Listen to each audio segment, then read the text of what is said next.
Good morning. For us, it's good Saturday morning. For Sir Z, he's still stuck in the time warp that is last Wednesday.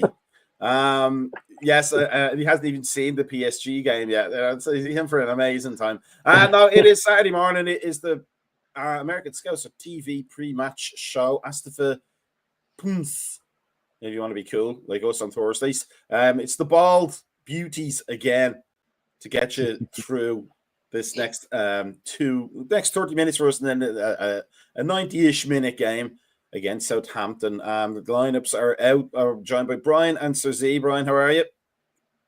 Doing great in this nice Sunday morning, Saturday morning, Sunday morning. So you're in a different time. You're a whole day ahead of us. When we're at. Yeah, they're all running together now. Sir Z, how are you? I'm good, Macca. Thanks. It's like Thursday revisited. It's a time warp conundrum for us today. Doctor Who will be along any minute to fix it all. But before he does that, let's have a look at the lineup. And we're not going to do the funky, straight down the thing lineup with no positions whatsoever. We're going proper.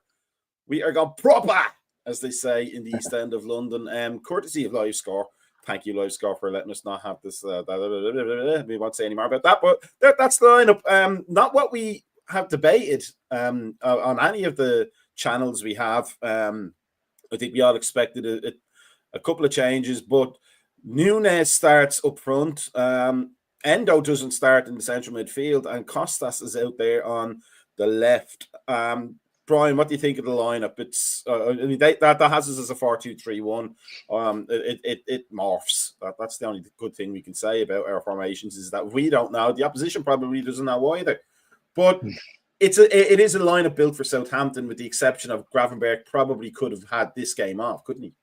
Oh, absolutely. And I mean, like we were talking about on Thursday, I really think that I thought that Endo was going to play in this match. But I mean, poor Ryan Gravenberch's legs are going to be like jelly. It's going to look like kind of like how basically his legs are going to look like Gumby's legs after the end of this season, right there from how many matches that he's played. But yeah, I really thought that Kwanzaa would have kind of got a run out also right there. So I mean, that kind of threw me off. But you know, it is what it is. I mean, I guess we want to get maximum points and then try to go there and just kill off this whole entire thing and not even give Arsenal like a little sniff of getting back into this. Yes, to say, what do you think of that lineup? I mean, it's strong enough, but it really is a case of taking each game as it comes, because it doesn't seem to be put together with any thought towards the next game against PSG. No, and I think Slot said that like he just wants to win each game as it comes. I think McAllister was surprised to be dropped. I thought Gravenberch would be dropped. I didn't think Endo would play. It just didn't make sense for Endo to play this game, unless he comes on like at the end just to shore things up. I think going forward, I think Gravenberch might be rested against PSG, and McAllister takes his place, and again maybe Endo plays on Tuesday. But yeah, it didn't make sense for Endo to start this game because Southampton aren't really a threat. We're going to need him to cut things out. And I think with Konate playing, I think it's just a matter of just keeping him just game ready and just. That's the only thing I can think of. Other than that, it's kind of a default team, especially up front with Gakpo not being ready to even get on the subs bench. Cozzy, the Ringo star of the band, you came back eventually. How are you? First of all, good morning. I'm no Ringo Starr fella. But you did leave the Beatles for like 2 weeks, and you weren't with us on Thursday, just so you get the depth behind it. I ain't no Ringo. I mean, he's still jumping jacks at the age of 84, so I wouldn't mind being Ringo at my age. I suppose it's better than being John Lennon right now, isn't it? You know what I mean? So, or George Harrison. yeah. But I mean, listen, I slightly opposite a little bit of your gent. I actually think he has got PSG a little bit in mind, because he's got Darwin in. It means no Jota. So Jota's probably definitely playing against PSG. Robertson gets a rest finally. That the manager's kind of put his hatred of Costas Tsimikas to one side for 90 minutes. Probably. and just went, I've just got to play this little fool now. And then the other ones, I agree with Bride, the Gravenberch and Szoboszlai ones are just absolutely ludicrous how much footy they play. But the best way you get a rest is you win the game early and you get a rest that way. And you still got to treat the team with respect. It's still, of course, they are one of the worst sides in Premier League history. I don't care how many points they finish on, they are absolutely garbage. But you still want to win the Premier League, and I still really want to win the Premier League. And you have a chance to go 16 points clear before Arsenal kick a ball. It's, you know what I mean? You have got that in the back of your head. It's also a part as well for Gravenberch, at least, but I don't think he's been great the last 8 games. That, hey, maybe you can go out there and dominate the game and kind of get a bit of confidence back in him, maybe, and kind of, go and see a really combative midfield performance. And then Jones is the interesting one, because I definitely think Jones will play against PSG. I'd be amazed if Jones doesn't play. I really think that's like proper manager. Yeah, there we go, Shadulot. I think that's proper manager arrogance, really, of like if he doesn't play him. I.e., your midfield couldn't keep the ball against PSG. Your best player who keeps the ball in midfield is Curtis Jones. I think he'll play Curtis Jones left wing and do the diddle that he's been doing against Villa and City. So I think Jones getting an hour now, sharing the low with McAllister, maybe, and then Jones doing the full night against PSG. I can see that happening. In terms of, that's such a good psychological advantage to have, Brian, isn't it? That we could go into, or Arsenal could go into their game tomorrow against Man United, and it doesn't have the sheen that it used to if you're Manchester United from years gone by. But it's one of those things that when a big team is in flux, they regularly bring their best game against the big teams and then lose to the dirt, so to speak, after that, which seems to be Man United's season. They're game raisers. But to go into tomorrow's game of your Arsenal with Liverpool being 16 points ahead of you, it must melt their head. So it really is important that we do the job today, isn't it? Oh, absolutely. You just want to, this is just make Lego head come there and basically just melt down even more for 16 points up right there. Because again, it basically takes the fight out of them right there. Even if they get a result out of United, which I think I'm still, like we talked about before, I don't really know if they're going to get a result out of this. I think that United may be able to nick them with them, especially with them not having an actual real forward. I think that it's a good possibility. But again, 16 points is almost insurmountable at this point right there. It's just, it would take an epic collapse from us and for them to go maximum points, and I don't think either one are going to happen. Because he makes a good point. Curtis Jones he really kind of put from what I saw, the team back on track against PSG, because he really does. Not only does he keep the ball very well, but he wins it back after he loses it very, very well too. And in terms of what Cosy said, which is also correct, we could get a great rest if we put this game to bed early. Jones could be very important in that, because if we do get a good early lead, we're going to need to keep the ball to rest, because if we're chasing it all game, that we may as well be 0-0 at that point. So he could be a really important impact player today, couldn't he?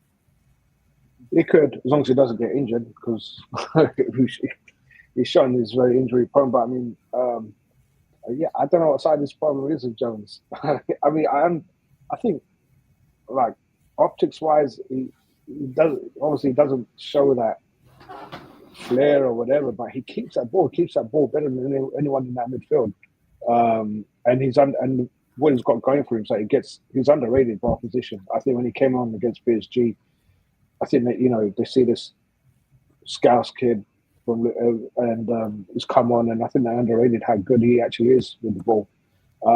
So he's always got that going for him. And as long as he doesn't, he does hold on to the ball too long sometimes, but I think that should be a problem against Southampton. But no, he's definitely integral to this midfield, especially given the amount of legs that this midfield has ran out. And so he's definitely a good option, and it's a different option to what the opposition usually like when they prepare themselves against us. It's definitely a different option, and a player that the opposition don't see coming. Cosy, our old Thursday night bet war, if you want to be posh about it. Darwin Núñez starts. He did really, really well against PSG, but are we looking at a sublime to ridiculous situation here? Because Southampton is a team he should be dominating, but frequently the kind of team he doesn't. We don't know, I suppose. You don't know what Darwin you're going to get from one day to the next, but I also don't think he knows what Darwin he's going to get. Nah. From one day to the next. So, but the right now is Liverpool turned down a £70-odd million offer in January from Saudi Arabia to get basically recoup most of your dough back of what you spent on him, and didn't accept it for games like this because Liverpool need to win the Premier League, and he has to play minutes. So, Liverpool had the opportunity in January to sell him and just go and sign John Duran for the same dough, even though John Duran's a bit of a pain in the arse in the dressing room, but I'm sure Darwin Núñez is as well. So we just kind of don't know what you're getting, basically. But Liverpool decides to stick, and I think that I'd probably agree with the club, to be honest, that if it wasn't the right time to kind of sell anyone who's going to be playing minutes when Liverpool at the time were going for 4 trophies. So we don't know what we're going to get. He's very divisive. We know this, and I've had my thoughts on 3 months into his career. I never thought he'd be good enough, and I've probably been proven correctly. But what I would say is that he's a handful, isn't he? Let's be clear. He is a handful still. If he wants to be, a handful, he can be. That's the best way I can describe him. But it's up to him. I think fans are a lot more critical on players who we know have the ability and the physical attributes to be fucking top players, and that's what's more frustrating. Like, I'm really critical of Szoboszlai, and I'm massively critical of him because you're 6'4", you're built like a house. Like, literally, and I don't see you dominate midfielders. Like, Darwin Núñez is the same. Really, like, quick, agile, good in the air, strong. I don't see you go out and dominate the centre half. The funny time is against PSG, he dominated Marquinhos in the air, wins the ball, and wins the game, basically. So I want to see him go out and dominate players more. I want to see him use his attributes more. And I think that's what frustrates me sometimes with him. Sometimes he doesn't fancy a battle. And I'm like, lad, you can run all over this defender if you wanted to. But you can't be bothered, and that's the frustrating part. And then when you watch, for example, like a Jota play, who clearly doesn't have the attributes, and he's running the defenders ragged, he's going up for headers with them and stuff, knowing he's not going to win them, but he's making it awkward, and then Liverpool are winning second balls and things like that. That's the frustrating part, you know what I mean? But listen, it's Southampton at home, and again, I don't want to be disrespectful, because you shouldn't be. They still are a Premier League side, whether they're good or not, is, you know what I mean? And I want to win the Premier League, and I'm not expecting. We shouldn't expect here today that Darwin should go out and get a hat-trick, because you know what I mean. It shouldn't be like that. But I want him to go out and throw his body around and have a good performance. And if he gets a goal, great. If not, okay. Well, were you in the game? Were you in the game? Did you play well today? Could you walk off and go, I played well but never scored? Loads of strikers do that. So I want to see that from him today, mostly. Forest beat City, so that's a nice little bonus before the game. Now every Beatles band needs a fifth Beatle, and the Thursday night Bogles are now different. We're bringing in Salim, equally handsome, equally rocking the hair, the fine head of skin. Salim, good morning. By the way, if five bald guys, that's amazing. If any Turkish hair transplant want to sponsor us, we are available on the Thursday show. Yep. Any sponsors from Turkey, happy to go. Yeah, available. Or if you're a small non-league club and you need extra floodlights, just employ us and shine lights on our head and we'll bounce off onto the field. Salim, what do you think of this lineup? It's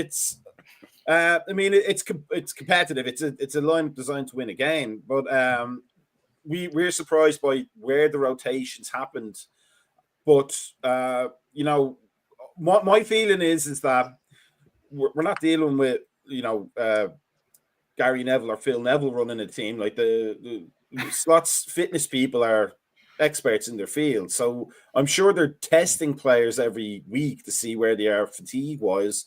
But visually, some players are looking tired, and this seemed like a game to rest certain players, and they weren't rested.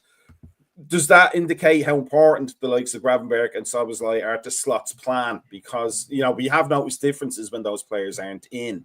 So what do you say to that? What do you think of the lineup overall? I think it's a lot stronger than what I expected. I I thought a lot more of a rotation. As far as the, people looking tired, I think this game, because we're going to hold so much possession, you can kind of see his thought process being that they're not going to get run ragged like they did on Wednesday.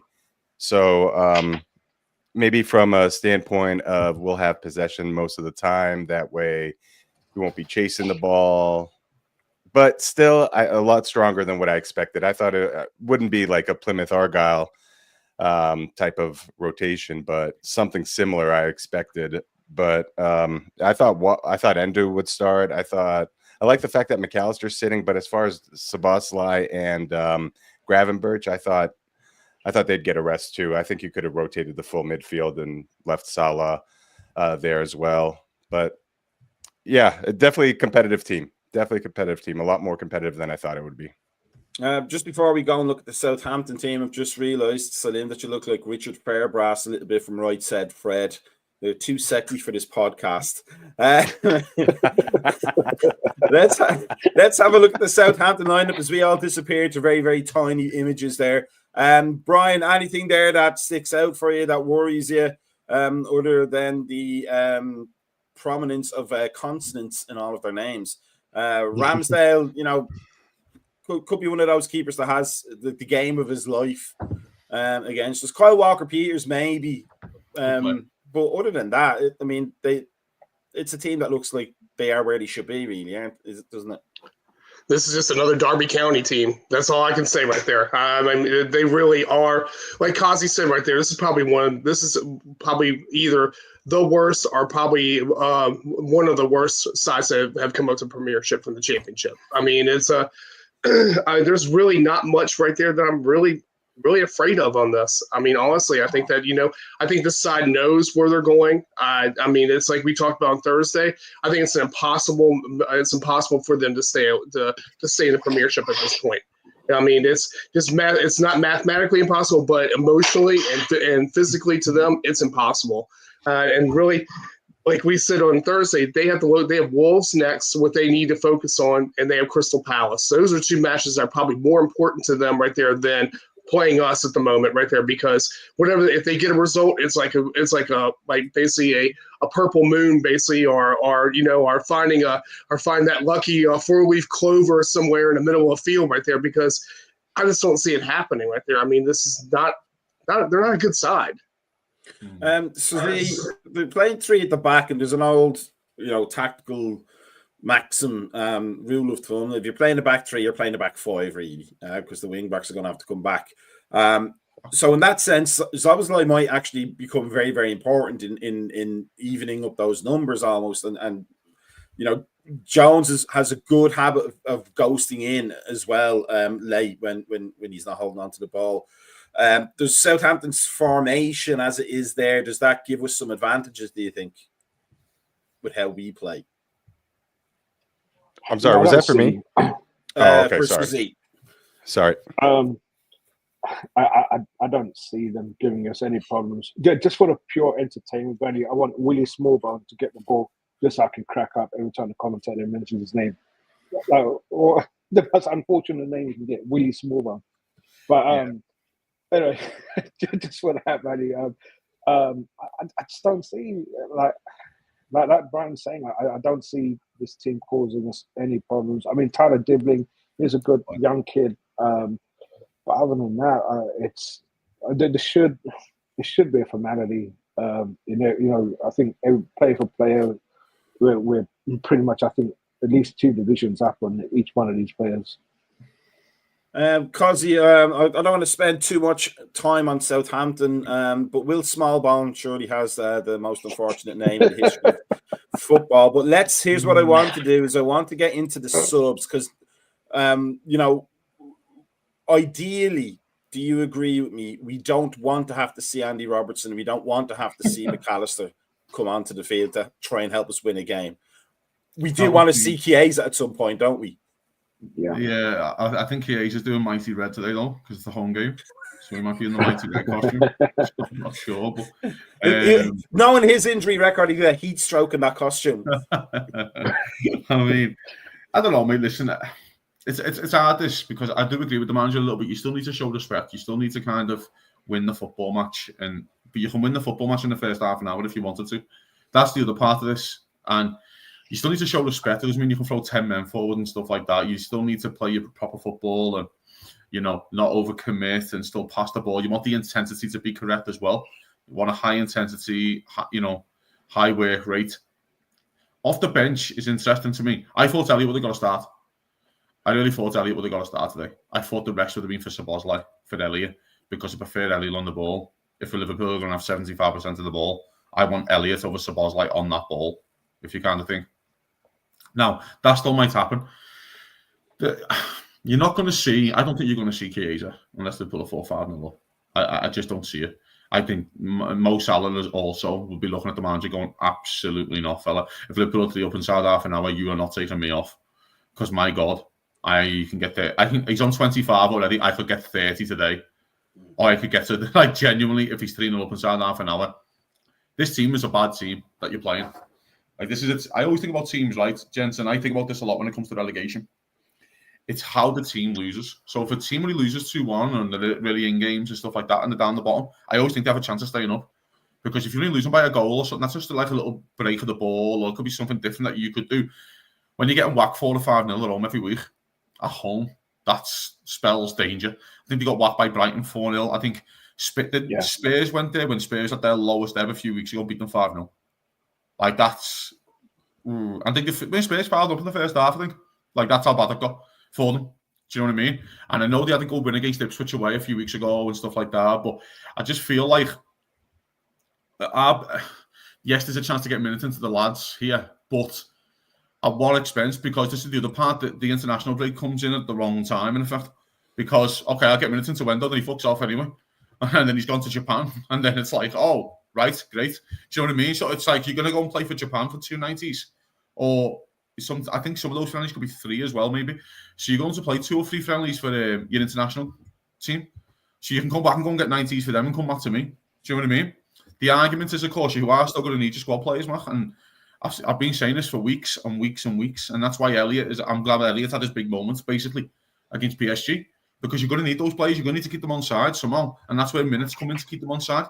And that's why I thought Elliot would have started. But Liverpool still need to go out there today and again, show a lot of respect for them. Play properly. Get your intensity right. Get your work rate right. Get your respect right. And you'll win the football match. But if I see any complacency today, these lads really slow, especially when it's 0-0, slow passing and really lethargic and don't really want to chase down, I'll be the first at them, honestly. So then, Slot, I didn't quite catch the quote exactly, but to paraphrase along the lines of 3 finals, almost like Gerard Houlier's 10 games from greatness from 2001, 2002, whichever one it was. 2001, yeah. But you know, it was a call to arms almost, wasn't it? I'm kind of piggybacking on what Cozzy said there. It was essentially don't get complacent right now. This is not the time to do it. We need everybody mentally attuned. You know, we've been kind of finding out about Slot as we've gone along. And I think almost this is the first time he seems to have used the press to get a message across. He's deadly serious here, isn't he? He's not resting on his laurels at all. Yeah, for sure. You know, he also mentioned on Wednesday that the home leg against PSG that he's going to need the fans. He was, very clear about that too. So, yeah, I think he's starting. He's a younger manager, and generally inexperienced from a standpoint of the big leagues. And when you see the development of him, granted, he had a squad that was in place for him, but I think we're actually witnessing the maturity of him, because using the press is something that Sir Alex Ferguson used to do, and it used to drive me crazy. And he would talk about the refs and how unlucky they were on a card here and there, and then the next game, against Manchester United, the team that would play them would get a red card or a yellow card, and just it's a tactic, right? Jose Mourinho used to do it. So it's a tactic, and I love the fact that he's using it from a standpoint, not necessarily for the other team, but for us, and for his players and for the fans. So I think it's a really, really nice step forward for him. Guys, we're really lucky, right? At the beginning of the season, we were just like, who the hell is this guy? We had to do some research on him, and the fact that he's performed this well, again, granted the squad was in place, it's really, really encouraging, and the future of this club is in really good hands. I just want to point out that we all had bald heads before Arne Slot became the Liverpool manager. This is not just some sort of fan thing. This wasn't like out of choice, but too sexy for that hair. He makes a great point about the referee thing, right? Because I always say this about refs when you complain about refs in the game and stuff like that. You're not doing it to get that decision. You're doing it to get the next one. You're doing it to get. So, for example, when they're going off that meeting like 2 hours before to go meet the refs with the captain and stuff like that, and the manager, and you go, "Remember that last time we played? You had a nightmare there, didn't you? You let a few go, didn't you? Remember us today," kind of thing. You know what I mean? And then it's just put those doubts kind of basically in the thing. You're not doing it to get that decision overturned. You're doing it to get the next one. The next 50-50 might go your way, or the next 60-40 will go your way, and that's why where the complaint about refs comes along. But I'm all in for Arne Slot just getting freedom of the city. He was just saying to Michael Oliver, if we don't win the league, I'm fucking blaming you. Because my God, over the last 5 years, I've blamed Michael Oliver quite a few times. So there we are. Well, fair play. Let's have a look at the table, Brian. Just to see it. I mean, that's so stupid. It's like a game of FIFA. Yeah, it really is, isn't it? It's like cheat mode on Championship Manager when you gave yourself $5 billion to spend. But this is the great thing, Brian, isn't it? We've only lost one game. We talked on Thursday about, for Southampton, that maybe they use this game as a gimme. They're like, okay, we're probably not going to win this, so let's not. We've got 2 games coming that are winnable. And games that we should be looking to do something in. So let's not overextend ourselves. We're not going to sit back and just lose, but let's not overextend ourselves. Looking at the table there, it just emphasizes how imperious we've been this season, doesn't it? Oh, absolutely. I mean, we've had, even with our falters that we had, we came there and actually made those into draws. I mean, so that's why you see your 7 draws that you have out there. The Forest game was a blip. I mean, right there, I think that it was a match that we just were so dismal that we never really came there and got ourselves off on that. And plus, it's early in the season. I mean, you think about the run that we've made since then. But I mean, I know I don't like draws. Kazi and we've all talked about this right there, that draws basically lose you championships up there. I mean, but we've been basically able to handle that right there by actually our wins and our goals scored and coming back from that. I mean, have we had a little bit of luck with the league right there? Sure. I mean, I'll give our opponents that right there. They say, well, okay, injuries, but we had our injuries too in the same process right there, but we never used that as a crutch right there. So, yeah, I think we're forming ourselves into a solid team, and I think you can just it's really built off that double pivot, in my opinion, right there. The double pivot right there has been completely revolutionary right there for us, and I think it's giving Mo the ability to go out there to actually run and assist and actually score right there in this end, because you have to have a base of any football squad right there, and I think that Gravenberch and McAllister basically have provided us a base to go there to form off of. So I mean, I mean, you can look at the league doesn't lie. The table doesn't lie about where we're at right there. I mean, it's if City's that much dependent on one player right there to go there, and they've fallen that fast, there's other line problems right there, because we've had Van Dijk out, we've had one before, we've had Allison out already this season, and we're still in the same spot. So, up the Reds. Forming a team like the Voltron of the Premier League. That's for the kids. That's for the older ones among us. Susie, on a scale of 1 to give me all of the nerve tablets, how confident are you? I'm confident. I don't think it's as high scoring as what I thought we'd be on Thursday. I think it'll be like a 3 or 4-0. We don't get out of second gear kind of game, and we treat them with some respect. We don't play this game arrogantly, and we're treated like the Ipswich game, I think, where we just be professional about it, win 3-4-0, and just start rotating players after 60 minutes, 65 minutes. Before we get into score predictions, there'll be a post-match after the game where we'll be either wearing party hats or crying into our cornflakes. But also, I've been reliably informed by the ghost of Bill Shankly that if everybody who is watching right now likes and subscribes to the channel, we will win by a lot. That's what I've been told. So make sure you're doing it. Like and subscribe. Tap that bell thing on the YouTube and follow us on Facebook and Instagram and all those other things. But before we go and get our pre-game coffees or pre-game goldfish crackers, in my case, Brian, quick score prediction and impact player. I'll stay with my 3-0, but my impact players changed since Joe does not starting right there. I'm going to say the impact players will be Mo. So Z, score prediction and impact player. I think 4-0 Salah, impact player. And sorry, just quickly going back to the thing, I don't think we've been lucky this season. I think we won the games that we should be winning. And, you know, teams like Arsenal having this injury crisis and so forth, everyone in the world could see they need a new striker. So they've gone by a left back and the central defender. That's not on us. That's just poor management. That's not luck. And they might have injuries and they can say, oh, yeah, the rest of the Premier League teams have got injuries, but they're not playing us every week. They're playing each other every week, and they will have the same amount of injuries. So, no, it's not luck. We got there because, like I said, we had this guy, Homer Simpson, doppelganger, comes along and just shows how easy it is to win this league. You just don't need to overthink. You just come along and that's it. And it's showing everyone up. But, yeah. But anyway, going back to the thing, I think 4-0 and Salah being the impact player. I think the old saying, it still rings true after like 2 centuries. If you're managed by Lego, prepare to fall apart. Cosy, what's your score prediction and your impact player? 3-0 Liverpool. Diaz.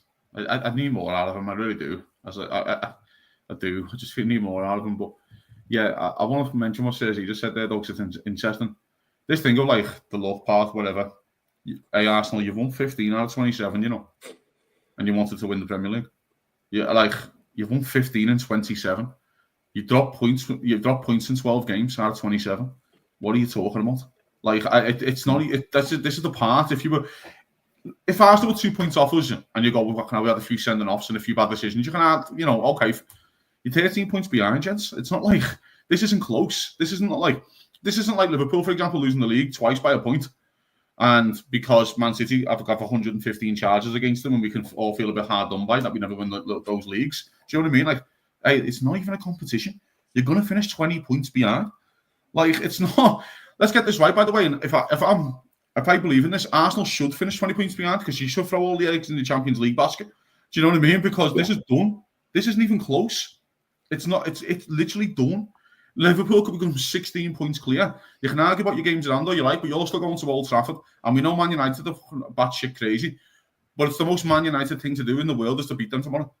And it's just a weird thing that they do. Like, they come to Liverpool and draw and should win the game at Anfield. Liverpool have lost 1 all season, and United should win. And then they go to City and win. Scored 2 in the last 5. Do you know what I mean? So, I don't know. I agree with Sergi, but yeah, this isn't a competition. Like, we lost 1 all season. And the one we lost, by the way, was the Forest game. I don't like saying it was a blip, because I think that's the wrong word. I think the manager learned, because that was the first game back after his first ever international break. I think the manager learned, oh my God, if these lads fly to Uruguay and go and play a X amount of above sea level, and they come back and they flew back in on Friday morning and you threw them in Saturday, and they all got goosed. Do you know what I mean? So the manager learned from that as well. It's one of the best things that ever happened. Forest are a good team. Forest are third for a reason. Well, it was the best thing that's ever happened to us.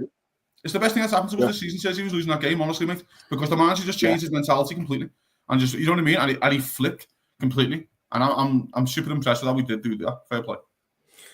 Salim, what's your score prediction and your impact player? Yeah, I agree with everybody. I think it's going to be a 3-4-0 game, and I'm going to go with Szoboszlai. He's been in good form. I think his energy coming down the middle will provide some opportunities for him. I'm going to go 5-0 with the Darwin Núñez hat-trick finally. There's a part, though, Jensen, if you're Southampton, you take 3-0. That's why I think And I think both clubs shake hands on 3-0 and go, we can't be Yeah. asked exerting ourselves. You don't want to get whacked. Can we just shake hands here? Do you know what I mean? And then we just ball pass it about and all look a bit professional. Do you know what I mean? I think that's what is going to happen eventually.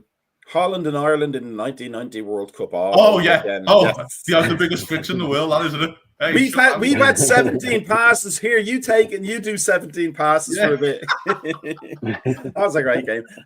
So with that said, let's all go get our cups of tea and coffee and milk and hot chocolate and donuts and bagels, etc. And that's just me. Before the game kicks off, we will be back post-match with the post-match with me hosting, me and my hardened arteries. And we will hopefully be celebrating a nice victory. Suzie, Brian, Kazi, and Salim, who is deeply dippy for us. I'm doing all these references to people who probably don't even know songs. No idea, man. No idea. Right said Fred. Deeply dippy found the codes you got. Deeply. Too sexy for the spot. Let's go. Yeah, now it's in your head. More for the kids. But join us. Make sure you're liking and subscribing, and we will see you all in about 2 hours ish. And we all have fantastic smiles on our faces. Okay, peace out. Enjoy the game. Up the Reds. Here we go. Yeah.